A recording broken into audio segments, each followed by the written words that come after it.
गोटे पटे दुनियार सबुठारु बड़ अस्त्र किणुथिबा देश आ अन्यपटे सेही अस्त्र निजे तैयारी करिवार एक विराट स्वप्न। हाँ, यह ही हेउची भारतर प्रतिरक्षा क्षेत्रर कहानी। तेबे चलंतु आज आमे एही क्रेतारु निर्माता हेबार जटिल आ रोमांचकर यात्रा को टिके भल भाबरे बुझिबा। एही पूरा कहानीर आरंभ हेउची गोटे संख्यारु 9.2%। एहार अर्थ कौन? पूरा दुनिया रे जेते भी अस्त्रशस्त्र किणाबिका चलीछि तार प्राय 10 भागरु भागे एका भारत ही आमदानी करुछि। तेबे एही संख्या खाली एक परिसंख्या नुहे, एहा पछरे लुचि रहिछि एक बड़ रणनैतिक बाध्यबाधकता। आउ सेइथिपई तो आत्मनिर्भरशील हेबार रास्ता खोजिबा एते जरूरी होई पड़िछि। आउ जदि आमे बजेट कथा देखिबा तेबे चित्रटा आहुरी स्पष्ट होइजिबो। अमेरिका और चीनर प्रतिरक्षा बजेट सामने भारतर खर्च देखिले लागिबो जेहा बहुत कम, किंतु एइठी ही तो प्रकृत कथा। एते कम संबल भितरे रहिकी विश्वस्तरीय प्रतिरक्षा शिल्प गढ़िबार जो स्वप्न ताहा केते बड़ आउ केते चैलेंजिंग ताहा एइथ्रु ही बुझा पड़ुछि। तेबे मूल द्वंद्वटा केउठे? गोटे पटे भारत पाखरे दुनियार सबुठु शक्तिशाली सेनामानंक मध्यरु गोटी अछि, हेले जेतेबेले युद्ध कथा आसुछि सेतेबेले दरकारी अत्याधुनिक अस्त्र पई आमको अन्य देश उपरे निर्भर करिबोकु पड़ुछि। आउ एइटा एक बड़ दुर्बलता, खास करी संकट समय रे। बास एही दुर्बलता को दूर करिबार इच्छा ही सबुठु बड़ा प्रेरणा। आउ एई प्रेरणारु ही आरंभ हेला आत्मनिर्भर भारत मिशन। यार लक्ष्य किंतु खाली अस्त्र तैयारी करिबा नुहे, बरं प्रतिरक्षा मामलारे पूरापूरी स्वाधीन हेबा। आउ एई विशाल मिशन रे दायित्व नैछि भारतर सबुठु गुरुत्वपूर्ण प्रतिरक्षा गवेषणा संस्था। हाँ, आमे कथा हेउचे प्रतिरक्षा अनुसंधान और विकास संगठन बा डीआरडीओ विषय रे। तांकर आदर्श वाक्य हेउची बलस्य मूलम विज्ञानम, अर्थात शक्तिर मूल हेउची विज्ञान। कथाटा केते सरल आउ केते गभीर। प्रकृत शक्ति बंदूक बा तोपरे नुहे, बरं ज्ञान आउ विज्ञान भितरे थाए। आउ एही दर्शन उपरे ही भारतर पूरा स्वदेशी प्रतिरक्षा कार्यक्रम छिड़ा होईछि। हेले ए यात्रा किछि गोटिए 2 दिनर नुह, एहा पछरे दशंधीर परिश्रम अछि। 1958 रे डीआरडीओ स्थापना हेला। तापरे 1983 रे आसिला एक बड़ मोड़, जेतेबेले डॉक्टर एपीजे अब्दुल कलाम को नेतृत्व रे आईजीएमडीपी कार्यक्रम आरंभ हेला। एहा परे तो जेमिति गोटे नुआ गति मिलिगला। आ 2016 रे एमटीसीआर रो सदस्यता पाई भारत निजर स्थिति को विश्वस्तर रे आहुरी मजबूत करिदेला। किंतु प्रश्न उठुछि, एते वर्षर परिश्रमर फल कौन? कौन सबु तैयारी होईछि? चलंतु एबे नजर पकाइबा सेही सबु स्वदेशी अस्त्रशस्त्र उपरे, जहा आजी भारतर सामरिक शक्ति को एक नुआ परिचय देउछि। आगोकु जिबा पूर्वरु गोटे छोट किंतु गुरुत्वपूर्ण कथा बुझिबाकु पड़िबो। मिसाइल मुख्यतः 2 प्रकारर, बालिस्टिक आउ क्रूज। सरल भाषा रे बालिस्टिक मिसाइल हेउछि ढेला मारिबा भଳି। ढेला को ऊपर को फिंगिले से जाई तार लक्ष्य उपरे पड़िबो। हेले क्रूज मिसाइल टिके अलगा। एहा गोटे स्मार्ट ड्रोन भଳି। एहा पृथ्वी पृष्ठरु कम उच्चतारे उड़ी उड़ी जाई ठीक लक्ष्य को भेद करे। एबे आसंतु देखिबा अग्नि सीरीज रो कमाल। अग्नि 1 रु आरंभ होइथिबा एही यात्रा आजी अग्नि 5 रे पहुंचिछि, जार रेंज होछि 5500 किलोमीटर रु भी अधिक। एहार अर्थ हेउछि एशियार अधिकांश भाग आउ एपरिकी यूरोपर किछि अंश भी एहार परिसर भितरे। सत कहबाकु बोले एहा भारतर रणनैतिक शक्ति को अनेक गुण बढ़ाई देछि। एबे कथा हेबा ब्रह्मोस विषय रे।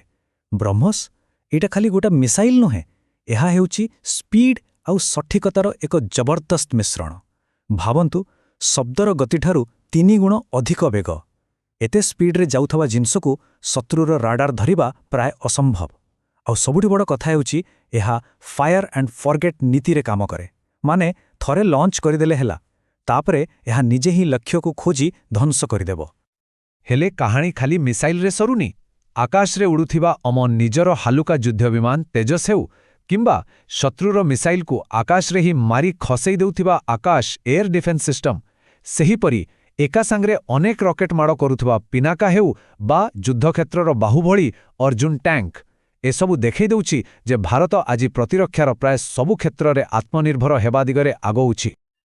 किंतु सबबेले कहानीर गोटिए पार्श्व थाए आउ गोटे अन्य पार्श्व भी थाए। एही सफलतार चमक पछरे अनेक संघर्ष आउ आह्वानर कहानी भी लुचि रहिछि। कारण एते बड़ स्वप्न कौन एते सहजरे साकार हुए? तेणु पूरा चित्रटा बुझिबाकु हेले आमकु कठिन दिगगुड़िकु भी देखिबाकु पड़िबो। तेबे प्रश्न हेउछि, कौन एही मिशन पूरापूरी एक सफलतार कहानी? ଏହି ପ୍ରଶ୍ନ ଆମକୁ ସିଧା ବାସ୍ତବତା ପାଖକୁ ନେଇଯାଏ। କାରଣ ସଫଳତା ଅଛି ସତ, କିନ୍ତୁ ତା ସହିତ ଅନେକ ପ୍ରକଳ୍ପରେ ହୋଇଥିବା ବିଳମ୍ବ ଆଉ ଅନ୍ୟାନ୍ୟ ଜଟିଳତାର କାହାଣୀ ବି ରହିଛି। ଆଉ ସେସବୁ ଜାଣିବା ବି ନିହାତି ଜରୁରୀ।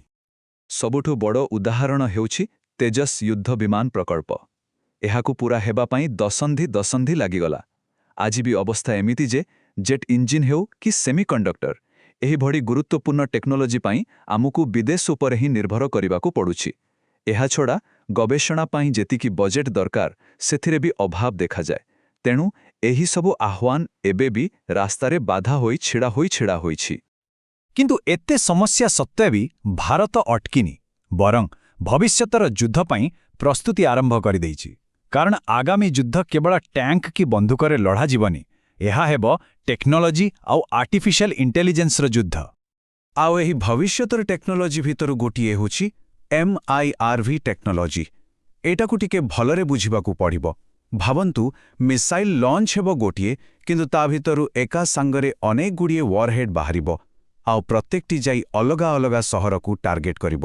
ସତରେ ଏହା ଏକ ଗେମ୍ ଚେଞ୍ଜର ଟେକ୍ନୋଲୋଜି।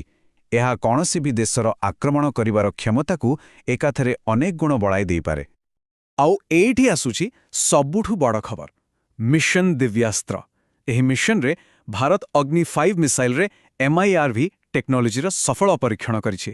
ଆଉ ଏହା ସହିତ ଭାରତ ଏବେ ସେହି ହାତଗଣତି ଦେଶମାନଙ୍କର ଏଲାଇଟ୍ କ୍ଲବରେ ସାମିଲ ହୋଇଯାଇଛି, ଯେଉଁମାନଙ୍କ ପାଖରେ ଏହି ଘାତକ ଟେକ୍ନୋଲୋଜି ରହିଛି। ଏହା ନିଶ୍ଚିତ ଭାବେ ଭାରତର ପ୍ରତିରକ୍ଷା ସାମର୍ଥ୍ୟକୁ ଏକ ନୂଆ ସ୍ତରକୁ ନେଇଯାଇଛି।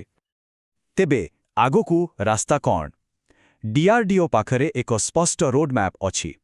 ପ୍ରଥମତଃ AI, quantum computing, cyber security ଭଳି ନୂଆ ଟେକ୍ନୋଲୋଜିରେ ବଡ଼ ଧରଣର ନିବେଶ କରିବା। ଦ୍ୱିତୀୟରେ ଘରୋଇ କମ୍ପାନୀ ଆଉ ଷ୍ଟାର୍ଟଅପ୍ମାନଙ୍କୁ ପ୍ରତିରକ୍ଷା କ୍ଷେତ୍ରରେ ସାମିଲ କରିବା। ଆଉ ଶେଷରେ ଧୀରେ ଧୀରେ ଆମଦାନୀ ଉପରେ ନିର୍ଭରଶୀଳତାକୁ ପୂରାପୂରି କମ୍ କରିବା। ବାସ୍, ଏହା ହିଁ ହେଉଛି ଭବିଷ୍ୟତର ଯୋଜନା। ଏବେ ଯଦି ଆମେ ପ୍ରତିରକ୍ଷା ବଜେଟ୍ର ଆବଣ୍ଟନକୁ ଦେଖିବା, ତେବେ ଗୋଟିଏ ଜିନିଷ ବହୁତ ସ୍ପଷ୍ଟ।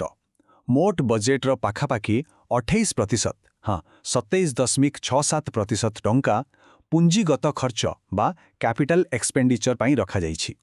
ଏହାର ସିଧାସଳଖ ଅର୍ଥ ହେଉଛି ନୂଆ ଅସ୍ତ୍ରଶସ୍ତ୍ର କିଣିବା, ନୂଆ ଟେକ୍ନୋଲୋଜିରେ ନିବେଶ କରିବା ଆଉ ସେନାର ଆଧୁନିକୀକରଣ କରିବା ଉପରେ ସରକାର ବିଶେଷ ଧ୍ୟାନ ଦେଉଛନ୍ତି। ଆଉ ଏହା ନିଶ୍ଚିତ ଭାବେ ଆତ୍ମନିର୍ଭରଶୀଳତା ଦିଗରେ ଏକ ଭଲ ସଂକେତ। ତେବେ ଶେଷରେ ସେହି ମୂଳ ପ୍ରଶ୍ନ ପୁଣି ଥରେ ସାମ୍ନାକୁ ଆସୁଛି, କ'ଣ ଭାରତ ଦୁନିଆର ସବୁଠୁ ବଡ଼ ଅସ୍ତ୍ର ଆମଦାନୀକାରୀରୁ ବାହାରି ପ୍ରତିରକ୍ଷା ଟେକ୍ନୋଲୋଜି ଆଉ ରପ୍ତାନୀ କ୍ଷେତ୍ରରେ ଜଣେ ବିଶ୍ୱସ୍ତରୀୟ ନେତା ହୋଇପାରିବ? ଏହି ଯାତ୍ରା ନିଶ୍ଚୟ କଠିନ, ହେଲେ ଅସମ୍ଭବ ନୁହେଁ। ସଫଳତା ଆଉ ଆହ୍ୱାନର ଏହି ରାସ୍ତାରେ ଭାରତର ଏହି ବଡ଼ ଲକ୍ଷ୍ୟ କେତେଦୂର ସଫଳ ହେବ, ତାହା ତ ସମୟ ହିଁ କହିବ। କିନ୍ତୁ ଗୋଟେ କଥା ପକ୍କା, ଭାରତ ଏକ ନୂଆ ଇତିହାସ ଲେଖିବା ପାଇଁ ପାଦ ବଢ଼ାଇ ସାରିଛି।